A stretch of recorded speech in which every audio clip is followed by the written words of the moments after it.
স্বেচ্ছাসেবক যারা আছো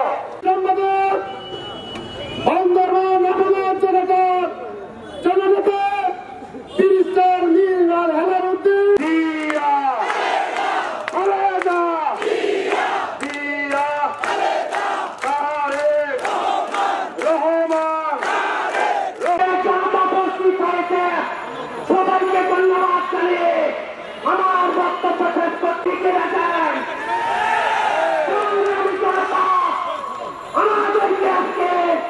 আমাদের দুইজন মুরব্বী আছে পাহাড়ে, একজন শাসিংপুর জেরি, একজন মিসেস মামি।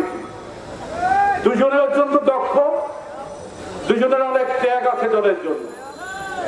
কিছু দুষ্ট চক্র আমার নেতা শাসিংপুর জেরিকে ভুল বোঝালো, আমি বিশ্বাস করি। আজকের এই বিশাল সমাবেশের 4 তারিখ বলতে শুনলাম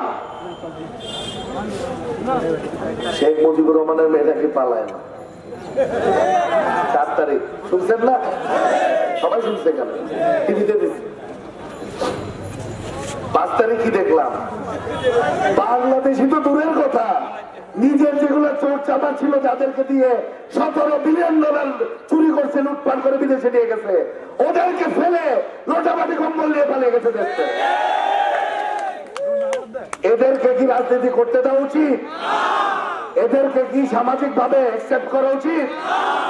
তাদেরকে প্রত্যাখ্যান করতে হবে, তাদেরকে আইনের আওতায় আনতে হবে, তাদেরকে বিচারের মুখোমুখি করতে হবে। আমি শুধু বলতে চাই, এই বিপ্লব সংহতি দিবসে যে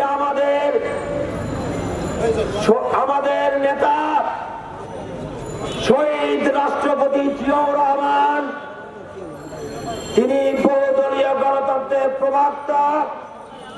শহীদ রাষ্ট্রপতি জিয়াউর রহমান স্বাধীনতার ঘোষণা দিয়েছিলেন বলে বাংলাদেশ নামক একটা রাষ্ট্র আমরা পেয়েছি। কি কথা ঠিক তো?